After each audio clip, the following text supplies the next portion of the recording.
This video channel was made as a gift for my future self, and I hope to share it with my grandchildren.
Try ba natin yan?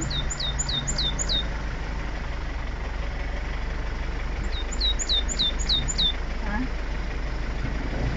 Sure ka?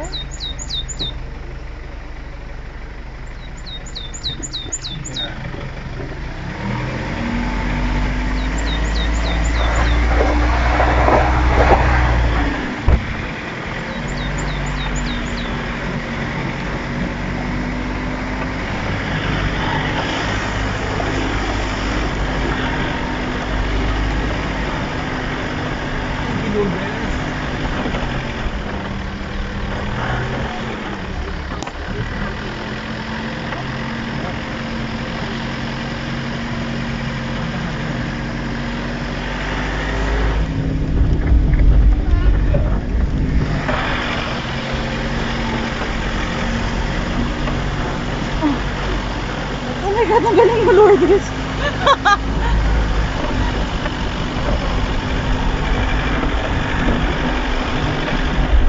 And the view. And the road.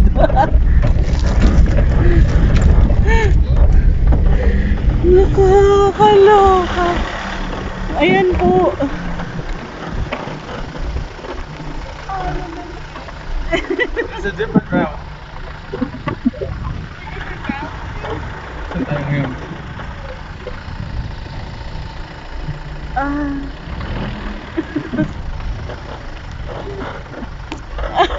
So, dalawa yung road. Yung isa. I was thinking dive. Don't think that. Kinanin mo yung dulo. Malalim, masok ko. Okay na yun. Hindi. Tingnan mo yung kuko ko sa paa, nakaganon na.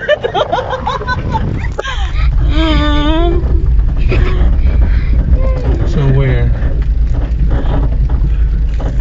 Teka lang, tawagan natin. Pababa pa kami? Pababa kami yung daan.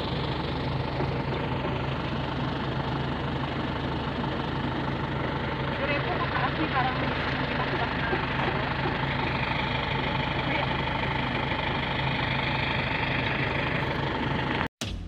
so yun, yung part na yun, doon kami. I'm gonna see. Akala ko naman, puro pababa ang lahat. Pauwi.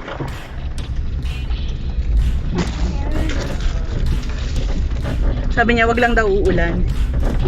Yes. Iyak to. Kaya mo kanina? Dapat talaga brand new talaga yung sarap natin.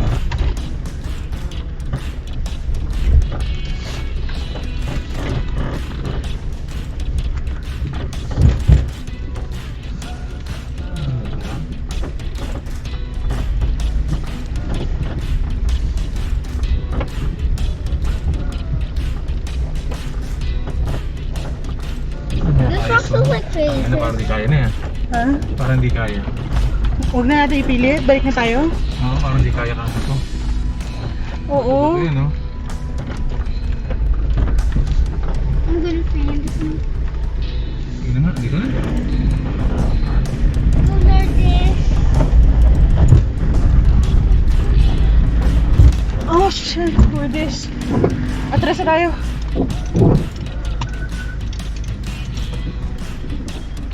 Hindi ka mo kaya.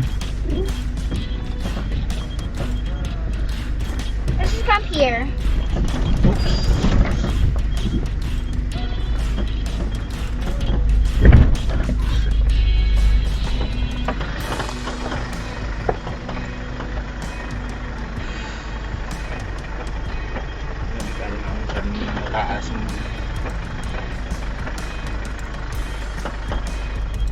So, what are we gonna do, guys? I'm gonna faint. Ay, putang ina. Ba't di ko kita?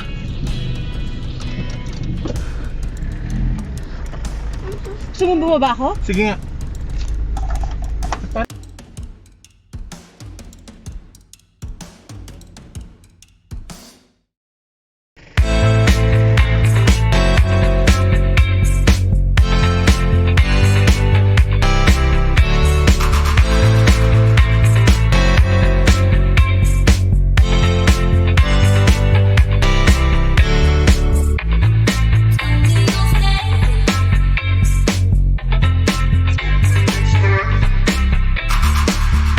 Hindi naman, pero malalim na.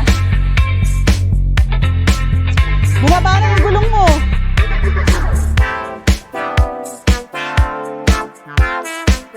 Pababa na, oh. Hindi pangin, pero malalim.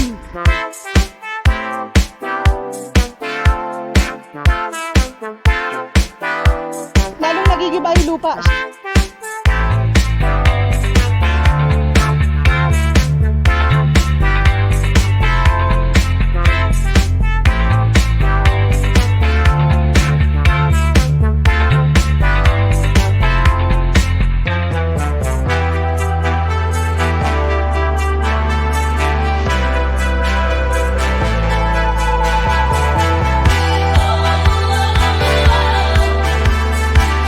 Okay, so hindi kinaya nung ni Lourdes. Umakyat dun sa matarik na yun. Kinabahan ako, kala ko mahuhulog siya sa bangin.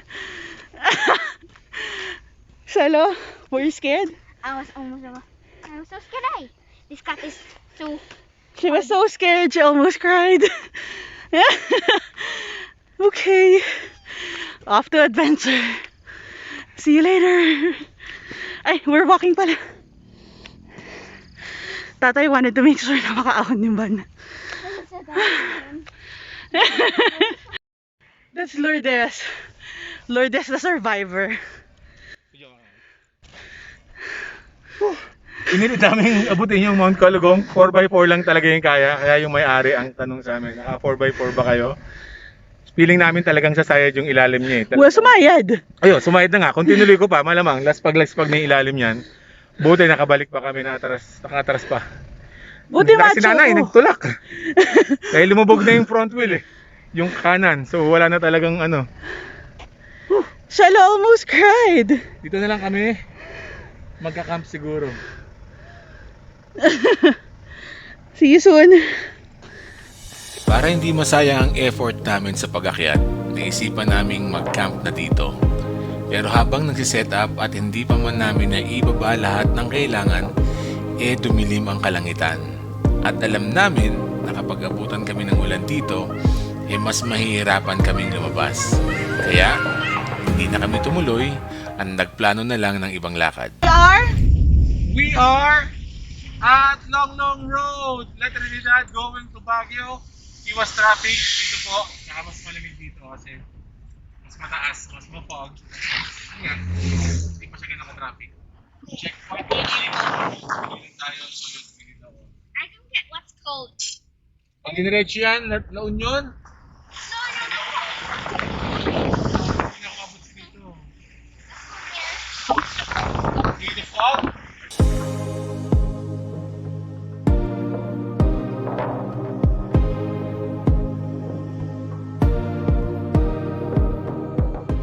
Seems like it's a long day because up to now we haven't camped yet, but it's okay. At least na-experience namin yung 4x4 adventure kahit naka 4x2 lang kami. So for now, kain lang muna kami dito sa Miko's Kitchenette.